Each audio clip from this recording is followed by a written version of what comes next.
ላልችለው ጀምሬው ረጅሙን መንገድ ሐናን ስጠብቃት አብሬያት ለመሄድ ዛሬ ረፈደብኝ። ትምህርት ቤት ሲሄድ ቀድማ ሲሆን ብዬ ሄድኩኝ ወደ ክላስ።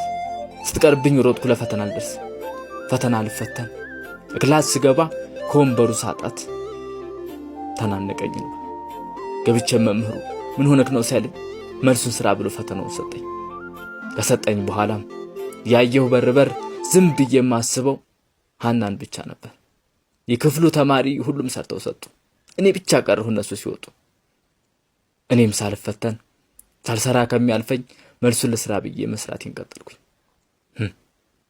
መቼም ካሰተ እውነት መሻሉ አይቀር ብዬ ከአንድ እስከ 10 ጻፍኩት ሁሉን እውነት ብዬ። በሐናዬ ፍቅር ሳልወድቅ ራስቼ በሐሳብ ጠፍቼ ምርጫው ጋር ሄድኩኝ አዛም ድረስቼ። ምርጫው ተጀምሮ እስኪያልቅ ሀ ብዬ ሞልቼ ጨረስኩት ለሐና አንስዬ። ድክመቴ ናት ብዬ የህይወቴ ክፍተት በዳሽ ሙለው ላይ ሐናን ያልኩበት። የፍቅሯን ዘለላ በፊደል መትሬ ጽፌ ሳልጨርሰው ስለሷ ዘርዝሬ ፈተናዬን ቀማኝ ሰዓት አልቋል ብሎ ከሐናዬ ፍቅር ከብሯ ነጠ።